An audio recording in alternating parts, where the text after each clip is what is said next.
ሞት ከመነሳትና ድንጋይ ከማንከባለል የቱ ይከብዳል? ጌታ ከሙታን እነሳለሁ እንዳለ አሰቡና ይላል። እነማን ናቸው ያሰቡት? እነማን ናቸው? አይገርማችሁ? ሐዋርያት ያላሰቡትን አይሁድ አሰቡ። ራስን ማወቅ ነው። እኔ አረባም እኔ አፈር ነኝ ካልን አሁን ነን እኮ ስማችንን ነው እየጠራን ያለ ነው። ኢየሱስ ክርስቶስ ጌታ እንደሆነ በልብህ ብታምን ይላል። ኢየሱስ ክርስቶስ ጌታ እንደሆነ በልብህ ብታምን እግዚአብሔርም ከሙታን እንዳስነሳው በአፍ ብትመሰክር ትድናለህ። ቅዱስ ጳውሎስ ምን አለ? ክርስቶስ ካልተነሳማ እምነታችን ከንቱ ናት አለ።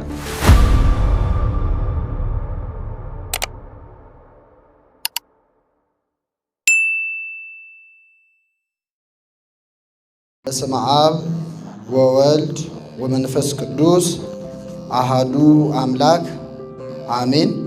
የተከበራችሁ ምእመናን ምእመናት፣ ወንድሞች እህቶች በእግዚአብሔር ሰላምታ እንደምናደራችሁ አሜን። ምሕረት ቸርነቱን አብዝቶ እስከዚህ ሰዓት ያደረሰን የትንሣኤውን ብርሃን ለማየት ያበቃን አምላካችን ስሙ የተመሰገነ ይሁን። ክርስቶስ ተንሥአ እሙታን አሰሮ ለሰይጣን ሰላም ኮነ። እንኳን አደረሳችሁ። እንደ እግዚአብሔር ቅዱስ ፈቃድ በመዝሙረ ዳዊት መዝሙር 77 ከቁጥር 65 ላይ በሚገኝ የመጽሐፍ ቃል መነሻነት የእግዚአብሔርን ቃል እንማራለን። ወተንሥአ እግዚአብሔር ከመ ዘንቃህ እምነዋም፣ እግዚአብሔር ከእንቅልፍ እንደሚነቃ ተነሳ፣ የወይን ስካር እንደተወው እንደ ኃያል ሰው በሚል ርዕስ እንማራለን። እግዚአብሔር አምላካችን እንዲያስተምረን እንዲመክረን ቅዱስ ፈቃድ ይሁንልን። እንግዲህ አምላካችን መድኃኒታችን ኢየሱስ ክርስቶስ ሞቶ እንደማይቀር እንደሚነሳ አስቀድሞ ራሱ በቃሉ ተናግሯል። ይህንን ቤተ መቅደስ አፍርሱት፣ በሦስተኛው ቀን ምን እለዋለሁ? አነሳዋለሁ ወይም እሰራዋለሁ ብሎ አምላካችን ተናግሯል። እንደውም ከተሰቀለበት ምክንያት ከክሶቹ አንዱ ይህን ቤተ መቅደስ አፍርሼ ሰራዋለሁ ብሎ ተናግሯል ብለው አይሁድ የከሰሱበት አንዱ መነሻዬ ነበር። ነገር ግን አምላካችን ይህን ቤተ መቅደስ አፍርሼ ሰራዋለሁ ሳይሆን ያለው ይህን ቤተ መቅደስ ምን በሉት? አፍርሱት፣ እኔ ምን እለዋለሁ? እሰራዋለሁ ነው ያለው። መቅደስ ያለው ሰውነቱን ነው። ብትሰቅሉኝ ብትገድሉኝ ተመልሼ ምን እላለሁ? እነሳለሁ ብሎ አምላካችን በቃሉ ተናግሮ ነበር። ቀደም ሲል ደግሞ ስለ አምላካችን ስለ ኢየሱስ ክርስቶስ ትንሣኤ የተነገሩ ብዙ ትንቢቶች፣ ብዙ ምሳሌዎች አሉ። ከነዚህ መካከል ነቢየ እግዚአብሔር ቅዱስ ዳዊት እግዚአብሔር ከእንቅልፍ እንደሚነቃ ተነሳ፣ የወይን ስካር እንደተወው እንደ ኃያል ሰው ብሎ ተናግሯል። እንግዲህ በዚህ መጽሐፍ ቅዱሳዊ ቃል ላይ ቅዱስ ዳዊት ሞትን በሁለት መልኩ መስሎታል። የመጀመሪያው እንቅልፍ ነው፣ ሁለተኛው ደግሞ ስካር ነው። እግዚአብሔር ከምን እንደሚነቃ ተነሳ? ከእንቅልፍ እንደሚነቃ። ልብ አድርጉ። እንቅልፍን መጽሐፍ ቅዱስ የሞት ምሳሌ አድርጎ ይናገረዋል፣ ወይም ሞትን እንቅልፍ ይለዋል። ለምሳሌ ጌታችን መድኃኒታችን ኢየሱስ ክርስቶስ ወዳጃችን አልዓዛር ተኝቷል አለ። ወዳጃችን አልዓዛር ምን ብሏል? ምን ማለቱ ነው? አልዓዛር ምን ብሏል? ሞቷል ማለት ነው። በሌላ ቦታ ደግሞ ቅዱስ እስጢፋኖስን በድንጋይ ወግረው ገደሉት ይልና ከአባቶቹም ጋር አንቀላፋ ይላል። ከአባቶቹ ጋር አንቀላፋ ማለት ምን አለ ማለት ነው? ሞተ ማለት ነው። ሞት እንቅልፍ ተብሎ ይጠራል። ለምንድን ነው ቢባል ሰው የሚተኛውም የሚነሳውም በማን ፈቃድ ነው? ከእንቅልፉ። አሁን ለመተኛት ብንፈልግ እንቅልፍ የምንተኛውም ከእንቅልፋችን የምንነቃውም በማን ፈቃድ ነው? ሊመስለን ይችላል። አይ እኔ ራሴ ተኛለሁ ልንል እንችላለን። ነገር ግን መተኛትም መነሳትም ከማን ነው? ከእግዚአብሔር። ሰው አለመተኛት አይችልም። አለመተኛት እንችላለን። አንድ ቀን ሁለት ቀን እንደምንም መቆየት እንችላለን። ከዛ በኋላ ግን ብንፈልግም ባንፈልግም እንላለን፣ እንተኛለን። አለመሞትስ ይቻላል? አይቻልም። ስለዚህ ሞት እንቅልፍ ነው። ሰው አለመተኛት እንደማይችል ሁሉ አለመሞትም አይችልም። መተኛትም ደግሞ ከእግዚአብሔር ዘንድ ነው። ሰው እንቅልፍ ሊያጣ ይችላል። መልሶ እንቅልፍ እንዲያገኝ የሚያደርገው ማን ነው? ሲፈልግ እንቅልፍ ይነሳል። ልስጥ ካለ ደግሞ እንቅልፍ 66 ዓመት ያስተኛል እግዚአብሔር አይደል እንዴ? በመጽሐፍ ቅዱስ እኮ 66 ዓመት የተኛ ሰው እናውቃለን። እኛ እንቅልፍ ስናጣ ቁጥር እንቆጥራለን፣ ኪኒን እንወስዳለን። ከሁሉ በላይ እንቅልፍን የሚሰጠው ማን ነው? እንቅልፍን የሚነሳው ማን ነው? እግዚአብሔር። ስለዚህ በእግዚአብሔር እጅ ያለ ስለሆነ ሞት በምን ተመሰለ? በእንቅልፍ ተመሰለ ማለት። እግዚአብሔር ከእንቅልፍ እንደሚነቃ ተነሳ ይላል። በመጽሐፍ ቅዱስ የመጀመሪያው የተኛ ሰው ማን ነው? አባታችን አዳም ነው። እግዚአብሔር በአዳም ላይ እንቅልፍ ጣለበት። ተኛ። በተኛ ጊዜ ከጎኑ አጥንት ወስዶ ያንን አጥንት ያነሳበትን ቦታ በስጋ ዘጋው። ያችን አጥንት ሴት አድርጎ ሰራት፣ ሔዋን አላት። የሔዋን ሁሉ እናት ናትና ይላል። ይህ ምሳሌ ነው። ሁለተኛው አዳም አምላካችን ኢየሱስ ክርስቶስ የተኛው እንቅልፍ ተራ እንቅልፍ ሳይሆን ሞት ነው። የክርስቶስ ሞት ምን ይባላል? እንቅልፍ ይባላል። አዳም ተኛ፣ ነገር ግን ተኛ እንጂ አልሞተም። ምንም ቢተኛ ነፍሱ ከስጋው ምን አላለች? አልተለየችም። ይታወቀው ነበር። ለዚህ ነው ሔዋንን ወደሱ ሲያመጣለት ይህች አጥንት ከአጥንቴ ናት፣ ይህች ስጋም ከስጋዬ ናት አለ። የመጀመሪያው ኦፕራሲዮን የተካሄደው እንግዲህ በእግዚአብሔር በራሱ ነው ማለት ነው። የመጀመሪያው አነስቴዥያ የተሰጠው ለአዳም ነበር። ያለምንም ሕመም ሳይታወቀው ከጎን አጥንት ወስዶ ሔዋንን ፈጠረ። ይህችን አጥንት ወስዶ የሕያዋን ሁሉ እናት አደረጋት። ሁለተኛው አዳም ማን ነው? ክርስቲያኖች አምላካችን ኢየሱስ ክርስቶስ ነው። እሱም በመስቀል ላይ በሞተ ጊዜ በስጋው ሞተ፣ በመለኮቱ ግን ምን ሆነ? ሕያው ነበረ። ከጎኑ በፈሰሰው ደም የሕያዋን እናት የሆነች ጥምቀት ተገኝታለች። ስለዚህ የክርስቶስ ሞት በምን ተመሰለ ማለት ነው? በእንቅልፍ። እግዚአብሔር ከምን እንደሚነቃ ተነሳ? ከእንቅልፍ እንደሚነቃ ተነሳ። ሁለተኛ የወይን ስካር እንደተወው እንደ ኃያል ሰው ይላል። ምን እንደተወው? የወይን ስካር። የመጀመሪያው ደግሞ የሰከረ ሰው ማን ነው? አባታችን ኖህ ነው። ታስታውሱ ከሆነ ኖህ ሰከረ ሲባል እንደው የመጠጥ ልምድ ያለው ሰው አድርገን እንዳናየው አደራ። የመጀመሪያው ጠጪም እሱ ነው። መቼስ ጠጥቶ ማቅሰው አንድ ኩባያ ሲጠጣ ጭንቅላቱ ላይ ነው የሚወጣው አይደል እንዴ? ስለዚህ ጻድቁ ኖህ ወይን ተከለ፣ ጠመቀ። በዚያች በጠመቃት ወይን የመጀመሪያውን ኩባያ ሲጠጣ ሰከረ። በሰከረ ጊዜ እርቃኑን ጣለ። እርቃኑን ሲጥል ካም የተባለ ልጁ መጣና እረ ጉድ ተመልከቱ ብሎ ወንድሞቹን ሴምና ያፌትን ጠርቶ በአባቱ እርቃን ላይ ዘበተ። ኖህ ሰክሮ እርቃኑን ጣለ። ስካር ያዋርዳል። እንደውም አንዱ ሊቅ ምን አለ? የጥፋት ውሃ ያላሰጠመውን ኖህ አንድ ኩባያ ወይን ጠጅ አሰጠመው አለ። አዋረደው ማለት ነው። ከጥፋት ውሃ ድኗል እኮ። ስለዚህ ክብሩን ጣለ።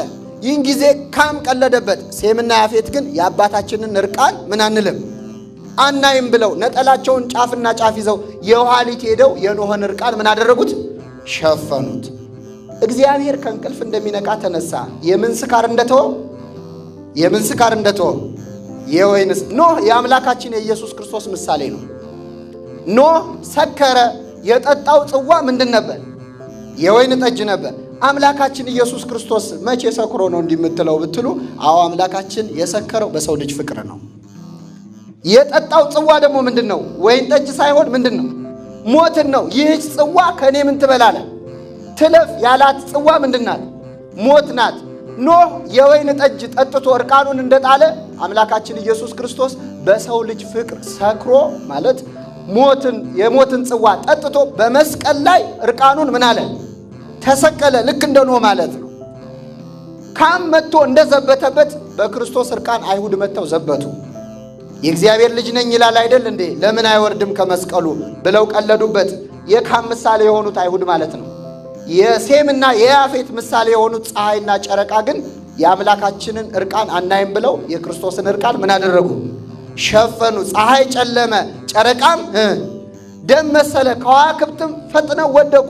ከመይራዩ እርቃኖ ለዛልበሶሙ ብርሃነ ይላል። ብርሃን ያለበሳቸውን አምላክ ምኑን እንዳያዩ እርቃኑን እንዳያዩ ሸፈኑ ማለት ነው። ስለዚህ የክርስቶስ ሞት እንቅልፍ ይባላል። በሌላ መልኩ ደግሞ የምን ስካር ይባላል? የወይን ስካር። እግዚአብሔር ከእንቅልፍ እንደሚነቃ ተነሳ። የወይን ስካር እንደተወው እንደ ኃያል ሰው። በዚህ ስፍራ እግዚአብሔር የሚለው ቃል የሚመለከተው አምላካችን ኢየሱስ ክርስቶስን። ክርስቶስ እግዚአብሔር ነው አይደለም? ነው። እግዚአብሔር የሚለው ስም የአብ ለብቻ ሆኖ ይነገራል። የወልድ ለብቻ ሆኖ ይነገራል። የመንፈስ ቅዱስ ለብቻ ሆኖ ይነገራል። እንዲሁም በአንድነት ደግሞ እግዚአብሔር የሚለው የሥላሴ ስም ይሆናል። ለምሳሌ እግዚአብሔር በመጀመሪያ ሰማይንና ምድርን ፈጠረ ይላል። እዚህ ላይ ለአብ ነው፣ ለወልድ ነው፣ ለመንፈስ ቅዱስ ነው። በአንድነት ነው አይደል እንዴ? ለሥላሴ ነው። እግዚአብሔር አንድያ ልጁን እስኪሰጥ ድረስ ዓለሙን እንዲሁ ወዷል ይላል። ለማን ነው ይሄ? ለእግዚአብሔር አብ ነው። ግልጽ ነው አይደል እንዴ? ቃል በመጀመሪያ ቃል ነበረ፣ ቃልም በእግዚአብሔር ዘንድ ነበረ፣ ቃልም እግዚአብሔር ነበረ ይላል። ለማን ነው? ለእግዚአብሔር ወልድ ነው። ስለዚህ እግዚአብሔር ከእንቅልፍ እንደሚነቃ ተነሳ የሚለው የክርስቶስን ትንሣኤ የሚያሳይ ነው። እንግዲህ የጌታችን ትንሣኤ ለእኛ ለክርስቲያኖች ትልቅ በዓል ነው። በተለይ ለቤተ ክርስቲያናችን ለምንድን ነው ብትሉ ኦርቶዶክሳዊት ቤተ ክርስቲያናችን በዓመት ውስጥ 18 በዓላት ክርስቶስ ስም ታከብራለች። ንዑሳንና አበይት በዓላት ብላ ስንት በዓላት ታከብራለች? 18። 9ኙ ንዑሳት፣ 9ኙ ደግሞ አበይት በዓላት። ከአበይት በዓላት ሁሉ ደግሞ እንደ ትንሣኤ የምታከብረው በዓል የለም። ለምን ብትሉ ለምሳሌ የክርስቶስን ልደት ታከብራለች። የምታከብረው መቼ ነው? ታኅሳስ 29። ስንት ቀን ነው? አንድ ቀን ነው። ጥምቀትስ ምናልባት ከከተራ ጀምረን ከቆጠርነው ለስንት ቀን ይሆናል? ለ2 ቀን አይደል እንዴ? እስከ ቃና ዘገሊላ እንውሰደውና ለ3 ቀን ይሆናል። ትንሣኤውን ግን የምታከብረው ለ50 ቀን ነው። የሚመጡት 50 ቀናት ሙሉ የክርስቶስ ትንሣኤ ምን ይላል? ይከበራል። ታላቅ በዓል ነው። በቤተ ክርስቲያናችን እጅግ የምንደሰትበት ቀና ብለን የምንሄድበት ነው። ቅዱስ ጳውሎስ ምን አለ? ክርስቶስ ካልተነሳማ እምነታችን ከንቱ ናት አለ። አምላካችን ሞቶ ቀረ ብለን አመንን እንላለን እንዴ? አንልም። የእሱ መሞትና መነሳት ክብራችን ነው ለቤተ ክርስቲያን። በዚያ ላይ ከክርስቶስ በፊት የሞቱና የተነሱ እኮ ብዙዎች አሉ። ነቢያቱ እነ ኤልያስ እነ ኤልሳ አስነስቷል። ከሞቱ በኋላ ሁሉ በአጽማቸው አስነስቷል። ራሱ አምላካችን እነ አልዓዛርን አስነስቷል። ከሱ በኋላ ሐዋርያት በጥላቸው ሳይቀር ሙታንን አስነስተዋል። ምን ነው ታዲያ የክርስቶስን ትንሣኤ ለምን ከፍ ከፍ አድርገን እንናገራለን ቢባል ሌሎች ቢነሱ በአምላካችን ነው። እሱ ግን የተነሳው በማን ስልጣን ነው? በራሱ ነው። ቅድም ሰላምታ ስንለዋወጥ ክርስቶስ ተንሳ እሙታን ስል ምን አላችሁ? አዎ በታላቅ ኃይልና ስልጣን፣ ማንም በሌለው ኃይልና ስልጣን ራሱ በገዛ ስልጣኑ ነው አምላካችን የተነሳው፣ እግዚአብሔርነቱን ያስነሳው። ምን አለ ቅዱስ ጳውሎስ? ኢየሱስ ክርስቶስ አለ ሮሜ ምዕራፍ 10 ላይ ኢየሱስ ክርስቶስ ጌታ እንደሆነ በልብህ ብታምን ይላል። ኢየሱስ ክርስቶስ ጌታ እንደሆነ በልብህ ብታምን እግዚአብሔርም ከሙታን እንዳስነሳው በአፍህ ብትመሰክር ትድናለህ ይላል። ማን ከሙታን እንዳስነሳው? እግዚአብሔር። አሁን ቅድም ክርስቶስ ራሱ ማን ነው ብለናል? እግዚአብሔር። አሁን ሌላ አይመስልም? እንደው እግዚአብሔር ሌላ ክርስቶስ ሌላ አይደለም። ኢየሱስ ክርስቶስን እግዚአብሔር ከሙታን አስነሳው ማለት ምን ማለት ነው? እግዚአብሔር አብ ከሙታን አስነሳው ማለት ነው። እግዚአብሔር መንፈስ ቅዱስ ከሙታን አስነሳው ማለት ነው። እግዚአብሔርነቱ ከሙታን አስነሳው ማለት ነው። ራሱ ክርስቶስ ምንድን ነው? እግዚአብሔር መለኮትነቱ ማለት አምላክነቱ ከሙታን አስነሳው ማለት ነው። ስለዚህ በታላቅ ኃይልና ስልጣን ራሱ ተነስቷል። እንደው የክርስቶስን ትንሣኤ ስንናገር መረሳት የሌለበት ነገር አምላካችን ኢየሱስ ክርስቶስ ትንሣኤና ሕይወት ማን ነው ብሏል? ማን ነው? እኔ ነኝ። ታዲያ ትንሣኤ ተነሳ ቢባል ይገርማል። ራሱ ክርስቶስ ምንድን ነው? ምንድን ነው? ራሱ ትንሣኤ ነው። ትንሣኤና ሕይወት እኔ ነኝ ካለ ትንሣኤ ተነሳ ቢባል ድንቅ ነገር ነው አይደለም? ሕይወት ነው። ለሕይወት መኖር ድንቅ ነው። ለዚህ ነው ቤተ ክርስቲያናችን የማይሞተው ምን አለ? የማይሞተው የማይነሳው ተነሳ ትላለች አትልም። መነሳትማ የባህሪው ነው። እሱ ራሱ ትንሣኤ ነው። እሱ ራሱ ሕይወት ነው። ክርስቶስ ተነሳ ከሚለው ይልቅ ለእኛም ያስደንቀን የማይሞተው ምን ማለቱ ነው? መሞቱ ነው። ሞት ነው የማይስማማው ለእሱ እንጂ መነሳትማ የባህሪው ነው። ስለዚህ አምላካችን መድኃኒታችን ኢየሱስ ክርስቶስ በታላቅ ስልጣን ተነስቷል። እንግዲህ ትንሣኤውን ስንናገር አምላካችን በዚህ ትንሣኤው ብዙ ያስተማረን ነገር አለ። የመጀመሪያው ነገር በልደቱም በትንሣኤውም ያየናቸው በጣም 2 ነገሮች አሉ። ሲወለድም ሲነሳም ያስተማረን ማለት ነው። የመጀመሪያው ትህትናውን ነው። ትህትና ለእግዚአብሔር ብቻ የሚነገር ቃል ነው እውነት ለመናገር። ምክንያቱም ሰው ትሁት ቢባል ለምሳሌ አሁን አንድ ሰው እኔ አፈር ነኝ፣ ትቢያ ነኝ፣ አረባም ቢል ትሁት ነው እንላለን አይደል? ነው አይደለም? ትሁት ነው አይደለም? ትሁት ነው። ግን እውነት ለመናገር ያ ሰው አፈር ነው አይደለም? ነው አይደለም? ትቢያ ነኝ ቢል ትቢያ ነው አይደለም? ነው እኮ። ምን አሉ አባቶቻችን? የሰው ትህትናው ራሱን ማወቁ ነው አሉ። ራስን ማወቅ ነው። እኔ አረባም እኔ አፈር ነኝ ካልን አሁን ነን እኮ ስማችንን ነው እየጠራን ያለ ነው። ግን የሰው ትህትናው ምኑ ነው? ራሱን ማወቁ ነው። እግዚአብሔር ብቻ ነው ልዑል ሆኖ ሳለ ትሁት የሆነው፣ ዝቅ ያለው ራሱን ከኛ ጋር ያስተካከለው ሰው የሆነው አምላካችን እግዚአብሔር ትሁት ነው እንጂ ለሰው የሚነገርም አይደለም። እኛማ ራሳችንን ካወቅን ራሱ ትህትና ነው። ስለዚህ አምላካችን ኢየሱስ ክርስቶስ ሲወለድ በትህትና ነበር። እንዴት ብትሉ የተወለደው በእኩለ ሌሊት ነው። በእኩለ ሌሊት ነው። ማንም ባልሰማበት ሁኔታ አገር ሁሉ ተሰብስቦ በዚህ ሰዓት እወለዳለሁ በዚህ ደቂቃ ብሎ በአጀብ በሆታ በልልታ ነው የተወለደው አምላካችን አይደለም። በታላቅ ትሕትና ነው የተወለደው። ከቦታም ቢሆን የተወለደው ምን ውስጥ ነው? ምን ውስጥ ነው? በረት ውስጥ። በመሰረቱ ለእግዚአብሔር ቤተ መንግስት ውስጥስ ቢወለድ ይመጥነዋል? አይመጥነውም። ሰው መሆኑ ራሱ ነው ትሕትና። ነገር ግን ከዛም አንሶ በበረት ውስጥ ነው የተወለደው። በእኩለ ሌሊት ነው የተወለደው ማንም ሳያይ። እንደዚሁም ሲነሳ ደግሞ በዚህ ሰዓት በዚህ ደቂቃ እነሳለሁ ተሰብስባችሁ ጠብቁኝ ብሎ አይደለም። ምንድነው የሚለው መልክዓ ኢየሱስ? ሰላም ለትንሣኤከ እምድኅረ ዕለታት ክልኤ ይላል። ከሁለት ቀናት በኋላ በሶስተኛው ቀን ለተነሳኸው ትንሣኤ ምን እላለሁ? ሰላም ለዐቀብተ መቃብር አእላፍ እንበለ ይስሙ ቀርነ ጽዋዬ። መቃብር ጠባቂዎቹ የመለከት ድምፅ ምን ሳይሉ ሳይሰሙ በዝምታ በትሕትና ለተነሳኸው ትንሣኤ ሰላም እላለሁ ነው። አምላካችን በትሕትና እንደተወለደ ሲነሳም በምንድን ነው? በታላቅ ትሕትና ነው። ያለ አጀብ ያለ ሆታ ያለ ልልታ ማለት ነው። ሁለተኛው አምላካችን ሲወለድም ሲነሳም ያሳየን ነገር አለ። አይሁድ ጌታችን ሲሞት መቃብሩን በትልቅ ድንጋይ አዘግተውት ነበር። በጣም ይገርማል። እንደውም የማቴዎስ ወንጌል ላይ ምንድነው የሚለው? ከፊተኛው ስህተት የኋለኛው ስህተት የባሰ እንዳይሆን ብንዘጋው ይሻላል ይሄንን አሉ። ለምንድነው? ጌታ ከሙታን እነሳለሁ እንዳለ አሰቡና ይላል። እነማን ናቸው ያሰቡት? እነማን ናቸው? አይገርማችሁ? ሐዋርያት ያላሰቡትን አይሁድ አሰቡ። ውስጣቸው የትንሣኤው ነገር አለ። በኋላ ይነሳል የሚለው ነገር እንዳይሰርቁት ይበሉ እንጂ ባንደበታቸው ወንጌላዊ ሲጽፍልን ጌታ ይነሳል የሚለውን ነገር አሰቡና ነው የሚለው። በአይሁድ ልብ ውስጥ ክርስቶስ ምን ይላል የሚል ነገር አለ ማለት ነው። ግን ሞኝነታቸው ነው። እንግዲህ ተነስቶ እንዳይወጣ ነው ድንጋይ የዘጉት። ከሞት ከመነሳትና ድንጋይ ከማንከባለል የቱ ይከብዳል? እንግዲህ ይነሳል ካሉ መነሳት ችሎታ ካለው ድንጋይ ማንከባለል ያቅተዋል? አያቅተውም። ዘጉት በትልቅ ማህተም እንዳይወጣ ማለት ነው። እንዳይሰረቅ አሉ በጲላጦስ ፊት። ግን አምላካችን መድኃኒታችን ኢየሱስ ክርስቶስ ክብር ምስጋና ይድረሰውና መቃብሩን ሳያስከፍት በተዘጋ መቃብር ወጣ። መግነዙ ፍቱልኝ፣ መቃብር ክፈቱ፣ በታተመው ማህተሙ ሳይነካ ማለት በህቱም መቃብር አምላካችን ኢየሱስ ክርስቶስ ወጣ። ይሄ በጣም ያስደንቀናል። ሲወለድም እኮ ግን እንደዚህ ነበረ። ሲወለድ እንዲህ አልነበረም? ከእመቤታችን ከቅድስት ድንግል ማርያም ሲወለድ የድንግልናዋን ማህተም ፈቶታል ነው እንዴ? ማይተመ ድንግልናሽ ሳይለወጥ ጌታን የወለድሽ ሆይ ምን ይበልሽ አይደል እንዴ የምንለው? የድንግልናዋን ማህተም ሳይከፍተው በተዘጋ ማህፀን በህቱም ማህፀን አምላካችን ኢየሱስ ክርስቶስ ተወለደ። አሁንም በትንሣኤው ዕለት ከህቱም መቃብር በገዛ ስልጣኑ ወጣ። ስሙ የተመሰገነ ይሁን። የሚገርመው በ381 ዓመተ ምህረት ሄልቪዲየስ የሚባል መናፍቅ ተነስቶ ነበር። ይህ ሰው ምንድነው የሚለው?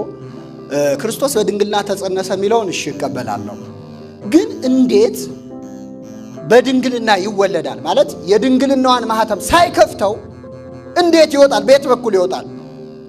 ይሄንን አላምንም ብሎ ይክዳል። ምን ይላል ቅዱስ አውግስጢኖስ? ስለ መናፍቃን መነሳት እግዚአብሔር እናመሰግናለን ይላል። ምክንያቱም እነሱ ሲነሱ መልስ የሚሰጡ ሊቃውንትም አብረው ምን ይላል? ክፉ ጎረቤት ዕቃ ያስገዛል አይደል? ስለዚህ አብረው ይነሳሉ። እግዚአብሔር አብሮ አስነስቷል። በወቅቱ የነበረው ቅዱስ ጄሮም የተባለ ሊቅ ተነስቶ ምን አለው? እንዴት ከድንግል ማህፀን ሳይከፍት ወጣ ለሚለው መለሰለት። በጥያቄ ነው ግን የመለሰለት። ክርስቶስ ከመቃብር የወጣው አስከፍቶ ነው እንዴ? ከተዘጋ መቃብር ወጥቷል። ሐዋርያት ደግሞ በር ዘግተው በተቀመጡበት አምላካችን ኢየሱስ ክርስቶስ ቢያንኳኳም እንደማይከፍቱ አውቆ ፈርተው ነው የዘጉት አይደል በሩ። ስለዚህ አምላካችን በተዘጋው ደጅ ገብቶ ሰላም ለእናንተ ይሁን ብሏል። ምን አለ ታዲያ ይሄ ሊቅ? እንዴት በድንግልና ወለደችው ለሚለው አለ እንዴት ከዝግ መቃብር እንደወጣ ንገረኝና እንዴት ወደ ተዘጋ ደጅ እንደገባ ንገረኝና ከድንግል ማህፀን ድንግልናዋን ሳይፈታ እንዴት እንደወጣ እነግርሃለሁ አለ። ሁሉም የማን ሥራ ነው? የእግዚአብሔር ሥራ ነው። አባታችን አባ ጊዮርጊስ ዘጋስጫ ደግሞ ታላቁ የቤተ ክርስቲያናችን ሀብት አባ ጊዮርጊስ ምን አለ? ሶስቱን ደጅ ያልከፈተ የአብን ልጅ አደንቃለሁ አለ። ስንት ደጅ ያልከፈተ? ሶስቱን ደጆች፣ ሶስቱን በሮች ያልከፈታል። የመጀመሪያው አለ ከህትምት ድንግል የድንግልናሽ ማህተም ሳይፈታ መውጣቱን አደንቃለሁ። እንዴት ወጣ ብዬ አደንቃለሁ አለ። ሁለተኛው ከዝግ መቃብር የመቃብሩን በር ሳያስከፍት ምን ማለቱ መውጣቱን ሳስብ ሁለተኛው የመቃብሩ ደጅ ይደንቀኛል አለ። ሶስተኛ ሐዋርያት ዘግተው ሳለ በዝግ ቤት ገብቶ ሰላም ለእናንተ ይሁን ያለበትን ይህንንም አደንቃለሁ አለ። ከሦስቱ ግን የሚገርመኝ የመጀመሪያው ነው አለ። ለምን? በዝግ ቤት መግባትና ከተዘጋ መቃብር መውጣት ከዚህ በፊት በመጽሐፍ ቅዱስ እናውቀዋለን አለ። እውነቱን እኮ ነው። ነቢዩ ዳንኤል በአንበሳ ጉድጓድ ተጥሎ እያለ መልአከ እግዚአብሔር ቅዱስ ሚካኤል ዕንባቆም የተባለውን ነቢይ ይዞ ወደ ተዘጋው ጉድጓድ ገብቶ ዳንኤል መግበውታል። ተረፈ ዳንኤል ላይ ታገኙታላችሁ። ስለዚህ ይህንን አገኛለሁ አለ በመጽሐፍ ቅዱስ። ከተዘጋ ቤትም መውጣት ቅዱስ ጴጥሮስን መልአከ እግዚአብሔር ይዞት ወጥቷል አለ። ከተዘጋ ማኅተም ግን ተወለደ የሚል እስካሁን መጽሐፍ ቅዱስ እያገላበጥኩ ነው፣ አላገኘውም። ለድንግልናሽ ገና ደጅ ጸናለሁ አለ አባ ጊዮርጊስ። በረከቱ ይደርብን። በሆነ ገና ፈልጋለሁ አንቺን የሚመስል አለ እመቤታችን። ስለዚህ አምላካችን በሕቱም መቃብር ከሕቱም ድንግል እንደተወለደ ከሕቱም መቃብር ወጣ። በተዘጋ ደጃፍ ደግሞ ገብቶ ሐዋርያትን ምን አላቸው? ሰላም ለእናንተ። እዚህ ላይ በእውነት ትልቅ የምንማረው ነገር አለ። እነሆ በደጅ ቆሜ ምን እላለሁ? አንኳኳለሁ። ማንም ቢከፍትልኝ ወደ እርሱ ገባለሁ፣ ከእርሱም ጋር እበላለሁ፣ እርሱም ከኔ ጋር ይበላል ብሏል። የሚያንኳኳው ምን መሰላችሁ? ልባችንን ነው። እግዚአብሔር እያንኳኳ ነው። ማንም ይከፍተው። እንደውም አንድ ሰዓሊ የጌታችን ሲያንኳኳ ስዕል ሳለው ይባላል። የታለ ቁልፉ ሲሉት ቁልፉ ከውስጥ ነው አለ ይባላል። ካልተከፈተ አይገባም። ልባችን ነው። አሁን ግን ሐዋርያትን ለምንድን ነው ገብቶ ሰላም ያላቸው? በሩን ላይከፍቱ ምን ብለውታል? ዘግተውታል። ስለዚህ ገባ። አሁን የኛ ልብ በእውነት ለእግዚአብሔር የተከፈተ ነው አይደለም? መቼም አንከፍትም እኛ። እንደው በቸርነቱ ከተዘጋው ልባችን ገብቶ ሰላም ለእናንተ ይሁን ይበላል። እንደዚህ ካልሆነ በስተቀር የኛ ልቡና እንዳልተዘጋጀ የታወቀ ነው። ስለዚህ አምላካችን በታላቅ ትሕትና ተወለደ፣ በታላቅ ትሕትና ተነሳ፣ በሕቱም ድንግልና ተወለደ፣ ከሕቱምት መቃብር ተነሳ። ስሙ የተመሰገነ ይሁን። ሌላው የአምላካችን የኢየሱስ ክርስቶስ በመቃብር ማደር ሲባል 3 ቀን 3 ሌሊት ነው ያደረው አምላካችን ኢየሱስ ክርስቶስ። እንግዲህ መርሳት የሌለብን አንድ ሰው አሁን በመቃብር 3 ቀን ሲቆይ ስጋው ምን ይሆናል? ይበሰብሳል፣ ይሸታል አይደል? እንደው ምንም ያህል ብንወደው አንድን ሰው ልክ ከሞተ በኋላ ስሙን እንኳን ጠራም፣ ሬሳው ነው የምንለው አይደል? ሬሳው ወጣ ሬሳው ገባ ነው የሚባለው እንጂ በስሙ ይጠራል አይጠራም። ከዛ በኋላ ምንም ያህል የምንወደውን እንፈራዋለን ጭምር። ወዲያውኑ ይሸታል ተብሎ በተቻለ ፍጥነት ወደ መቃብር ነው የሚወርደው። አምላካችን ኢየሱስ ክርስቶስ ግን መቃብር ውስጥ 3 ቀን 3 ሌሊት አድሮ መበስበስ አላገኘውም። ቅዱስህን መበስበስን ያይ ዘንድ አትተወውምና ይላል መጽሐፍ። ለምንድን ነው አምላካችን ስጋው በመቃብር ሆኖ ያልፈረሰው ያልበሰበሰው ቢባል እንደኛ ያለ ስጋ ስላልሆነ ነው። እኛ አሁን 2 ነገሮች አሉ። ስንሞት የሚለያዩ ጓደኞች አሉ በእኛ ዘንድ። ምንና ምን ናቸው? ነፍስና ስጋ። አንድ ሰው የሚሞተው ምን ሲለየው ነው? ነፍስ ሲለየው። አምላካችን ኢየሱስ ክርስቶስ ሞተ ሲባል ነፍሱ ከምኑ ነው የተለየችው? ከስጋውም ከነፍሱም ግን ያልተለየ ምን አለ? አምላክነቱ ነው፣ መለኮቱ ነው። ልብ አድርጉ። አምላክና ሰው ተዋሃዱ ሲባል ከነፍስም ከስጋም ጋር መለኮት ምን አለ? ተዋሃደ ማለት ነው አይደለ? ነፍስና ስጋ ሲለያዩ ከነፍስም ከስጋም ጋር ማን አለ? መለኮት አለ። በሃይማኖት አበው የተሰጠው ምሳሌ ምንድን ነው? ለምሳሌ ፀሐይ ላይ ግንድ አጋድመን እንጨት አጋድመን ፀሐዩ አርፎበታል ግንዱ ላይ። በመጥረቢያ ይዘን ያንን ግንድ ለ2 ብንከፍለው ፀሐይዋ ትከፈላለች? ስንት ትሆናለች? ፀሐይዋ 2 ትሆናለች? አትሆንም። እንጨቱ 2 ቢሆን ፀሐዩ 2 ይሆናል? አይሆንም። መለኮት የተዋሃደው ከስጋ ነው ከነፍስ ጋር ነው። ከስጋም ነፍስና ስጋ ሲለያዩ መለኮት ግን ምን አይልም? አይለይም። ከነፍስም ከስጋም ጋር ነው ያለው። ስለዚህ በነፍሱ መለኮት በተዋሃዳት ነፍሱ ማለት ነው ነፍሳትን ከሲኦል ምን አደረጋቸው? አወጣቸው። ነፍስ ራሷ እግዚአብሔር ናት ለሚሉ ሰዎች ይህ ትልቅ መልስ ነው። ምክንያቱም እግዚአብሔር ነፍስንም ስጋንም ነው የፈጠረው። ጸሎትም ስንጸልይ አምላክ አንተ ለኩሉ ዘስጋ ወለኩላ ዘነፍስ፣ የነፍስም የስጋም ፈጣሪ አንተ ነህ የምንለው። ነፍሳችንንም ስጋችንንም የፈጠረ ማን ነው? እግዚአብሔር ነው። አስተውሉ። ስለዚህ ነፍስ ራሷ እግዚአብሔር ናት የሚል ትምህርት በእኛ ቤተ ክርስቲያን የለም። ቃል ስጋ ሆነ ሲባል ነፍስም አለ፣ ስጋ ብቻውን አይደለም። መለኮትና ነፍስ ከስጋ ጋር ነው የተዋሃዱት እንጂ ስጋ ብቻውን አይደለም፣ በድን ብቻ አይደለም። እንደዛ ከሆነ ነፍስን ልክ ጌታችን ሲሞት መለኮትና ስጋ ብቻ ቢሆኑ የተዋሃዱት ስጋ በመቃብር ሲቀር ወደ ሲኦል የሚሄደው ምን ብቻ ይሆናል?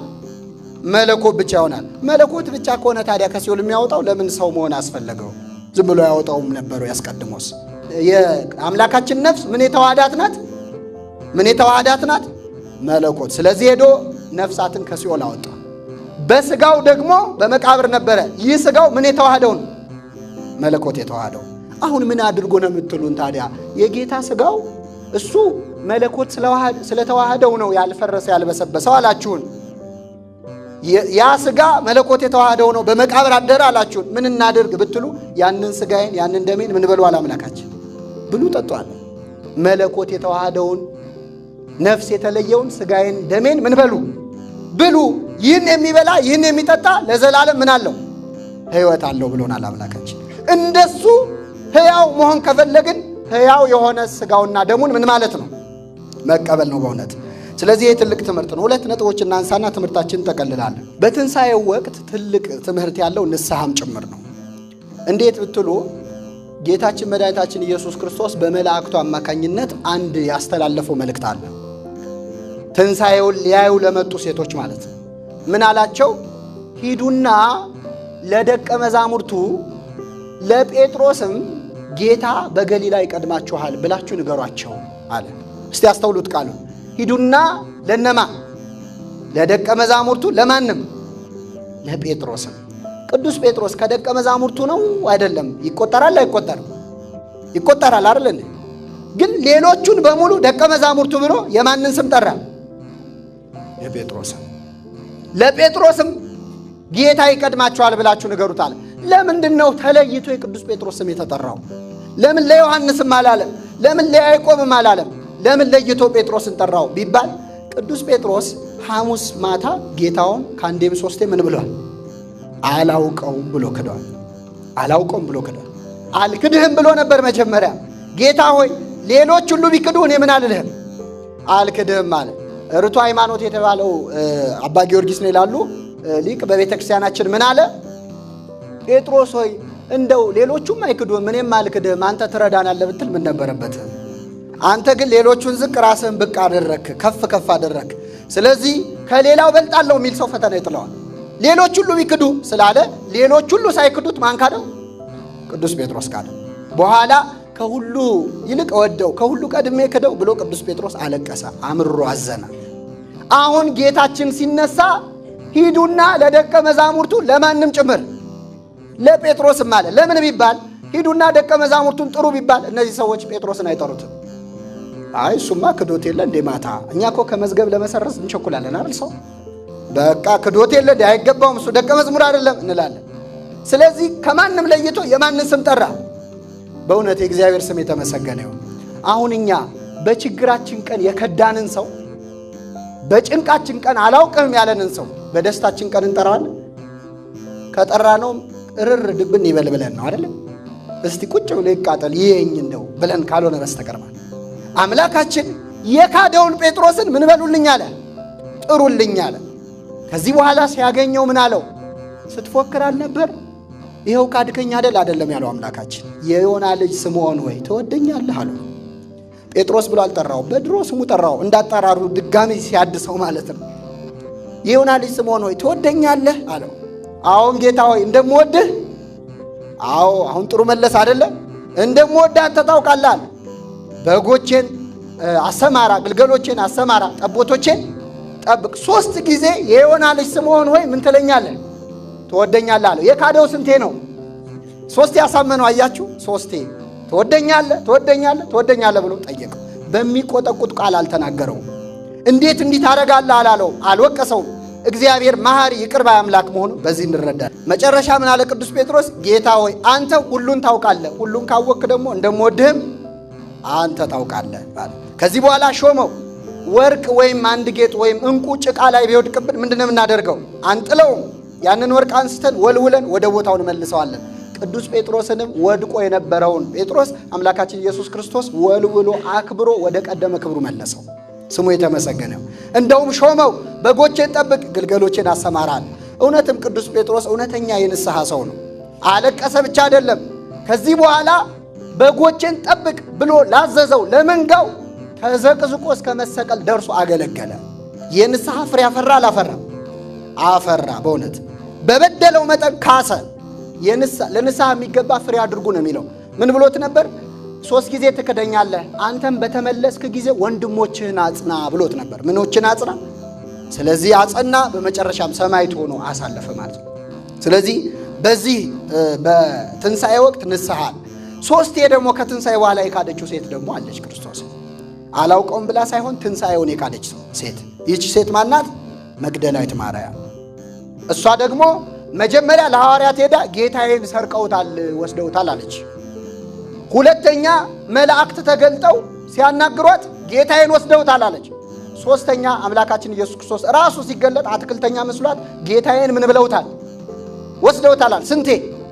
3 ጊዜ። አትንኪኝ ብሎ የገሰጻት አምላካችን ለዚህ ነው። በኋላ ግን ይቅርታውን አድርጎ ሄደሽ መነሳቴን ለወንድሞች ምን በይ ተናገሪ ብሎ አምላካችን አዟታል ማለት። ስለዚህ ትንሣኤ ውስጥ ንስሐ ለክርስቲያኖች የመጨረሻው ነገር ይህን ሰሞን ጾም ነበረ። እንደው ለእኛ ተብሎ ሁሌ ጾም በሆነ ያስብላል አይደል? ለእኛ ተብሎ። ምክንያቱም በጾም ወቅት እንጸልያለን፣ እንሰግዳለን፣ ወደ እግዚአብሔር እንቀርባለን። ልክ ሲፈታ አብረን እንፈታለን። ክርስቶስ ሲነሳ እኛ መሞት እንጀምራለን። አሁን ይህን ሰሞን ምግቡ ሲመጣ፣ መጠጡ ሲመጣ፣ ስግደቱ ሲቆም፣ ጾሙ ሲቆም ጸሎቱ ይቀራል። ትልቅ በጣም የሚያሳዝን ነው በእውነት። ለዲያብሎስ ደግሞ ደስታው በአብይ ጾም ዲያብሎስ መሄጃ ነው የሚያጣው። የሰው ሁሉ አንደበት ጸሎት እየተናገረበት ሰው ሁሉ እየጾመ አባ ጊዮርጊስ እንዳለው ከሚጸልይ ሰው አፍ እሳት ይተፋበታል። ስለዚህ መድረሻ ያጣው ዲያብሎስ ተመልሶ ሲመጣ በትንሣኤ ወቅት ቤቱ ተወልውሎ ይጠብቀዋል። ጌታችን በወንጌል እንደነገረ ለዚያ ሰው ይላል ከፊት ይልቅ የኋለኛው ይከፋበታል ይላል። ከዚህ ሰውረን አምላካችን። ስለዚህ ትንሣኤውን የምናከብረው በመነሳት ነው። አሁን እኛ በሥጋ አንሞትም፣ በኃጢአት ሞተናል። አልሞትንም? ሞተናል። አንተ የምትተኛ ንቃ፣ ከሙታንም ተነሳ፣ ክርስቶስ ያበራልሃል ይላል። የሞትነው በምንድን ነው? በኃጢአት ነው። የምንነሳው በምንድን ነው? በንስሐ ነው። ትንሣኤውን የምናከብረው እንደዛ ከሆነ ነው። ብዙ ጊዜኛ በአይምሯችን ኃጢአታችንን ትተን ንስሐ ለመግባት ሲነገረን እኔ እኮ አሁን ንስሐ ብገባም ተመልሼ ምን እላለሁ? ኃጢአት እሰራለሁ። መቆሸሽ ለማይቀር ይላል። ሰው መቆሸሽ ለማይቀር ብሎ ገላውን አይታጠብም? አንደኛዬን ጠርቀም ሲል ስሞት እታጠባለሁ የሚል ሰው አለ? የለም። ኃጢአት ቆሻሻ ነው፣ እድፍ ነው። አሁኑ መታጠብ ነው። በዛ ላይ እበድላለሁ ብሎ ክርስትና እኮ የለም። ምን ይላል መጽሐፉ? ጠላቴ ሆይ ብወድቅ ምን እላለሁ? ብወድቅ ብነሳ ወድቃለሁ ነው። እኛ ግን ብነሳ ወድቃለሁ ነው የምንለው። ብነሳ ወድቃለሁ ሳይሆን ብወድቅ እነሳለሁ ነው። ስለዚህ ትንሣኤውን ማክበር በትንሣኤ ልቡና፣ በትንሣኤ ሕሊና ነው፣ በንስሐ ነው። አንድ የመጽሐፍ ቅዱስ ቃል እናንሳና ትምህርታችን ይበቃናል። በዚህ ወቅት ስለ ክርስቶስ ትንሣኤ በታላቅ ክብር ስንናገር በሞት ላይ እንዘብትበታለን። ሞት ሆይ መውጊያህ የት አለ? ሲኦል ሆይ ድል መንሳትህ የት አለ? ይህንን ያስባለን አምላካችን ኢየሱስ ክርስቶስ ነው። በእሱ ትንሣኤ ቀና ብለን ሄደናል። ኃጢአት እየሰሩ ግን ይህን መናገር ይከብዳል። ለምን ብትሉ ሞት ሆይ መውጊያ የት አለ? ሲኦል ሆይ ድል መንሳትህ የት አለ ይልና ወረድ ብሎ የሞት መውጊያው ኃጢአት ነው ይላል። የሞት መውጊያው ምንድን ነው? ኃጢአት። ስለዚህ አንድ ሰው ኃጢአት እየሰራ ሞት ሆይ መውጊያ የት አለ ሲል ያው አንተ ላይ ሰክቼው የለ እንደ የሚለው። ስለዚህ ከኃጢአት ተለይተን እውነተኛ የልቡና ንስሐ ተመልሰን ትንሣኤውን እኛም ከሞት ተነስተን ልናከብር ይገባል። ይቆየን። የሰማነውን በልቡናችን ያሳድርብህ።